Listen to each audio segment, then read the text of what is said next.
Hello everyone, and welcome to this week's review of my FIA race at Bathurst.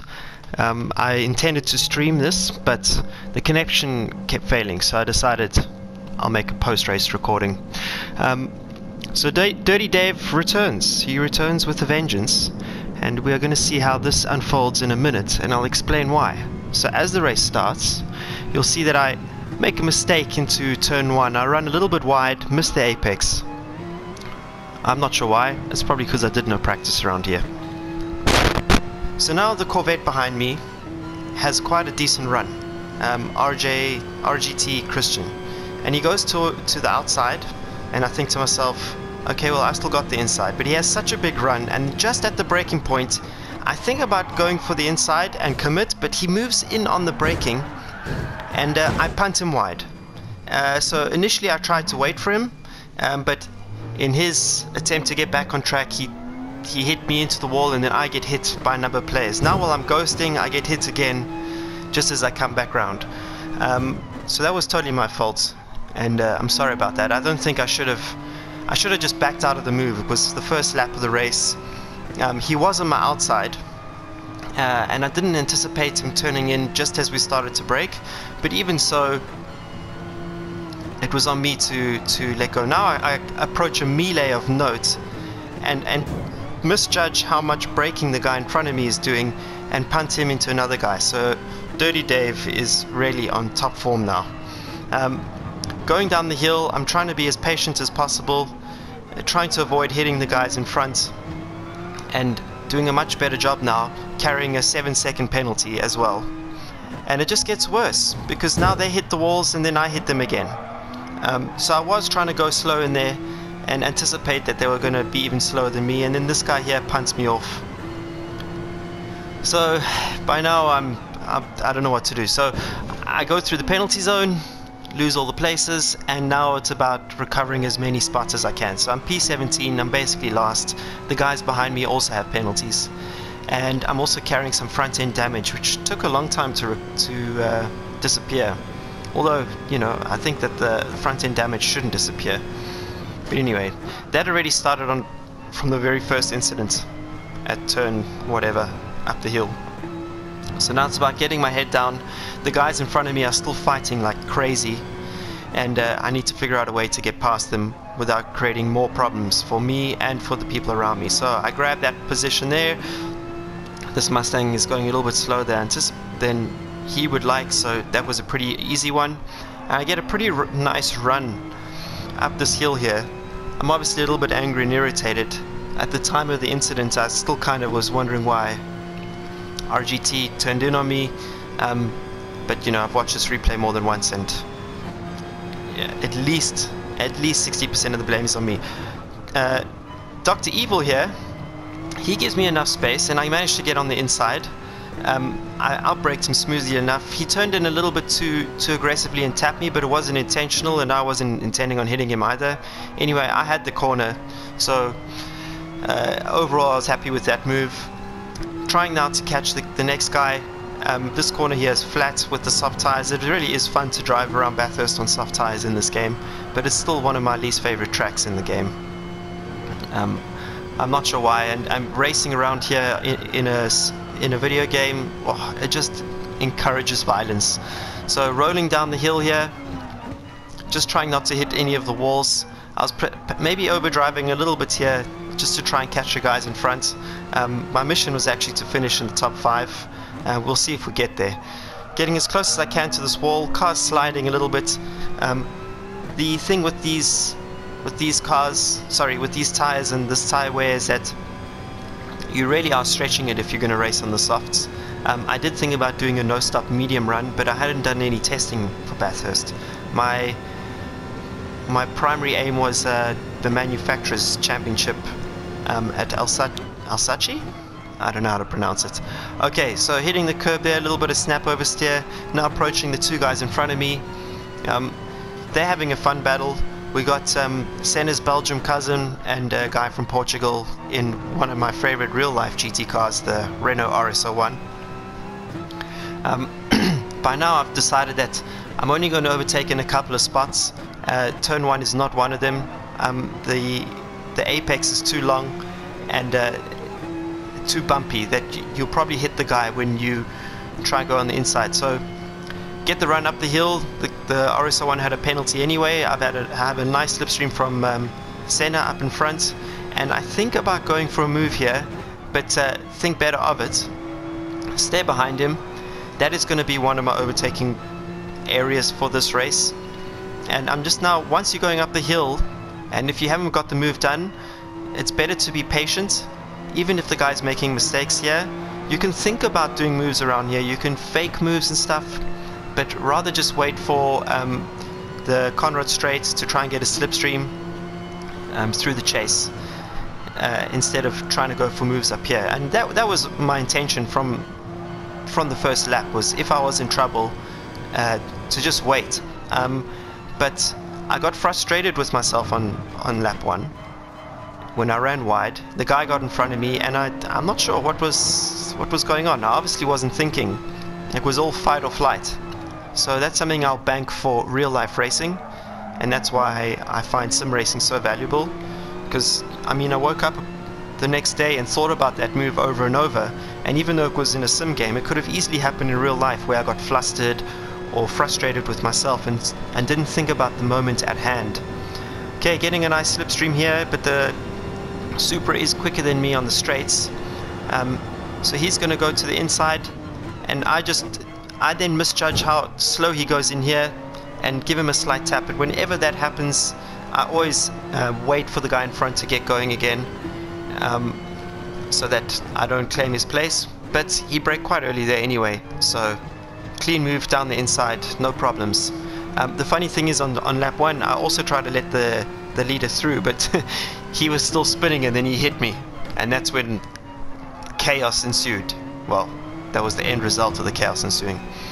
We're on lap 4 now, and I'm thinking about doing a pit stop.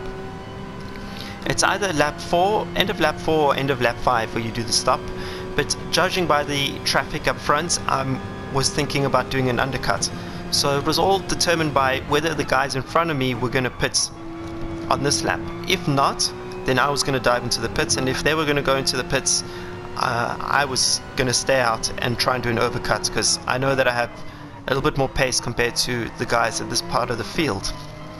In terms of the leaders, the gap to the front was about 17 seconds, and I wasn't really making that much progress. It was about 18 seconds, and I was catching them about 2 or 3 tenths a lap, so not enough to get to the top 5 at the moment. But I was hoping that with an undercut and with everyone else on worse tires than me, I would have a chance.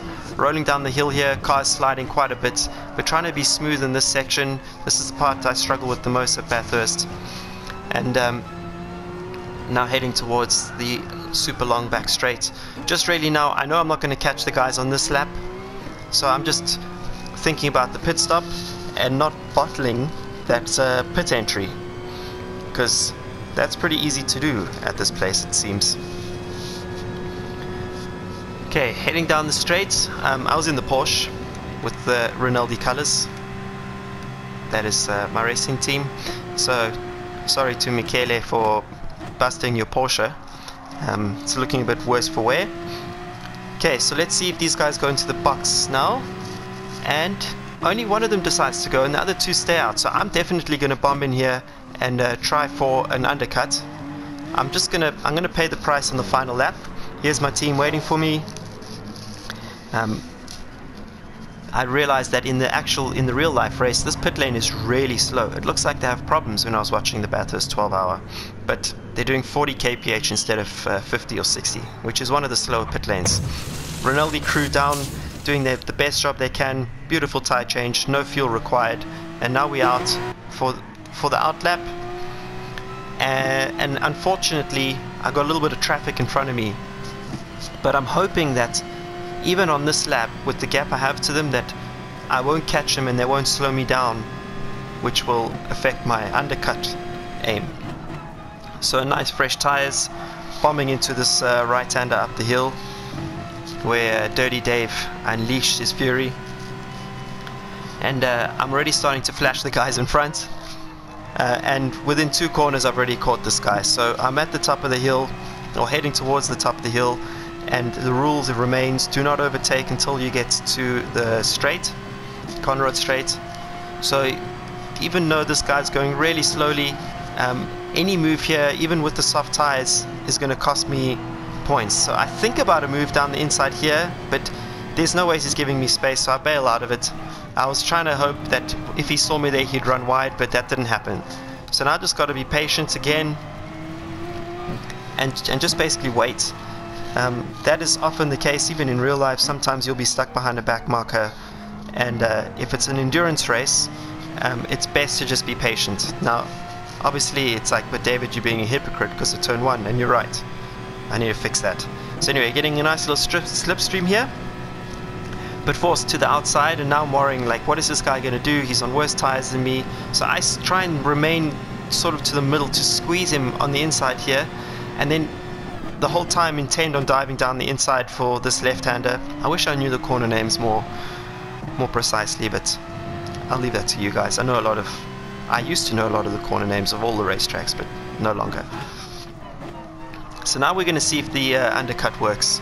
I was in about 13th when I went into the pits, and my intention was to come out in about 9th, so overtaking 4 guys, but that Mustang slowed me down at the top of the hill, and as you can see, as I exit the turn 1, I'm stuck in P12. So I only made 1 place on the undercut, but I'm much closer to the guys compared to when I went into the pits. Slipstream here up the hill. This guy is quicker than me on the straights, but I'm going to bomb down the inside here, no problems. I'm up his inside already, going up the straight, so no problem. Now I'm coming up to a fellow South African in a BMW, Ron the Boss 17, you legend, viva. So I think though, based on the actions of his car, it seems to be that he's using a remote, so I'm just going to keep that in mind. And again, I have to be patient. But now, obviously, he's on new tires. I don't know if he's on mediums or softs, but that just means that I have even less chance up the hill, or in this sort of sector of the racetrack. So again, it's about waiting for Conrad. Even though he's sliding around here, there was a little bit of space on the inside there. There was no ways I was going to make that move work. So just trying to stay as close as I can, waiting for Ron the Boss to go onto the straight. So this car, this M6 in the game, they've adjusted the BOP or something, because it's starting to appear further up leaderboards during all kinds of races and daily races and FIA events. So I think that Ron the Boss, he lets me through there, which was very kind of him, and that gives me some space to run after 987. Now these guys are in a little bit of a, I wouldn't say they're racing each other, but I mean, they're not boxing, but they're close enough to slow each other down. Okay, so P7, he boxed, forget his name, and this is the poor guy that I knocked on lap 1 when I didn't anticipate that he was braking so early. So I'm keeping this in mind when I come across him, heading up to overtake him. His car is much faster in a straight line than me, and it seemed that he had another teammate, or they were using the same livery in this race. I've never seen that before. Meanwhile, the guys in front, by now, with 2 laps to go, I know I can't get to the top 5.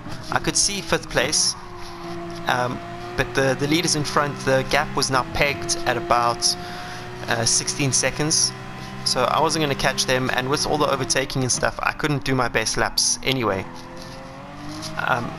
Towards the end, I do have some free laps, but fighting your way through the field is not conducive to lap times and being able to catch the guys in front. Okay, so catching the German in front, Mr. Weiss over here. I hope he's not the Mr. Weiss who races for Rinaldi in the VLN, but anyway. Oh, getting as close as I can, try not to touch the poor guy this time. Oh, snap oversteer, heading down the hill, and then for this, what is this called? Forest elbow? They called it Bentley elbow in the 24 hours. You've got to be as slow as you can going in so you can get on the power as soon as you can for the long run down the straight. So it's actually better to roll off on the entry of the corner before braking, just so the car is more stable so you can brake in a straight line. I don't think we appreciate with the sim how steep that corner is. Gonna bomb him down the inside here. He gives me the room, clipping the curb, all done and dusted. A little bit opposite to what the Porsche did in the real race, to grab the lead from the BMW. Or was it the lead? No, it was against the BMW. It was, I think, P2 or something against Chaz Mostert. Geez, that race was epic. I hope you guys watch it. Okay, so now the mission is to catch this guy in front. My tire is now starting to get cooked. Not so bad. The wear itself is not as bad as it was when I boxed, but for whatever reason I'm now struggling to produce the lap time. I'm revving the beep out of the car just to try and extract as much pace as I can. The car is sliding around the apexes. Getting on the power is not as easy as it was, and I'm trying desperately to catch this guy in 7th place. But I make a small mistake there up the hill, and that's going to cost me at least 3 or 4 tenths of a second. Understeering almost into the wall, really fighting the car now. The undercut was necessary and it absolutely worked, but at the end of the day it would just mean that I was stealing lap time from laps 8 and 9 in order to gain lap time on laps 5 and 6. So here we go, trying to catch this guy. Car's moving around a lot and he's doing a really good job. I clipped the wall there and now try as much as best I can to do forest elbow right, understeering, snap oversteer. Car's not vibing, and he is in a Mazda in front of me, and CFO 82 real from Croatia, I think. Is that flag? No, it's not, but apologies. You know, I used to design flag icons, so I should know every single flag on this list, but I've stored it away in an archive that I do not remember. Turning a little bit early there for that corner, I find that it is the best line, even if you clip the curb on the inside. The main thing is that it's slightly banked going in the game, so if you turn in just a fraction early, you'll get a little bit more grip, and in the final corner you never want to clip that apex curb because it's going to kick you wide and it's going to be game over. You're going to lose lap time. So I'm getting a little bit closer to the guy now. I think he made a mistake in the final sector, but I seem to be making too many mistakes to try and catch him. I did redo this race with no mistakes and got actually pretty close. It was one of my better overall race times and compared favorably to the guys like TRL Lightning and Tsutsu, etc. But this race was a disaster, and I'm really sorry to RGT Christian for the nudge on lap 1. That was brain fade on my side. I need to, well, I already have analyzed it in my head to see how I can improve on that lap next time, but at the end of the day it was lap 1. I should have just let him go. I had the pace because I ended up doing a much quicker best lap than him, and then I had a net gain on him throughout this race. He ended up finishing P6 or P5. There he is down there. And with the penalties and everything that I had to serve, I comfortably had the pace to win this race. So I should have been a little bit more patient on the first lap. And even though I made that mistake into turn 1, which frustrated me and led me to lose the bigger picture, it's something that I will definitely improve upon going forward. So this is the final lap. We're now heading down Conrad Straight for the last time into the chase, and unfortunately I don't catch the Mazda in front of me. At the same time as this race was going on, I also had Bathurst live feed going. I just couldn't help myself, so I was kind of keeping myself busy on this final lap. The guys in front of me though are battling like crazy, so P4 was right there. I don't think I could have ever caught them though because of the traffic, but there you go. That was the race. I hope you learned something from my mistakes. I will be away for a while, away from my simulator, but I hope you guys enjoy the rest of the FIA season, and thank you for watching my channel and subscribing. If you liked it, please share it, please subscribe. Visit also my Patreon page if you want some unique content from real life onboard videos and so on. Thank you so much for watching, and I will catch you in the next one.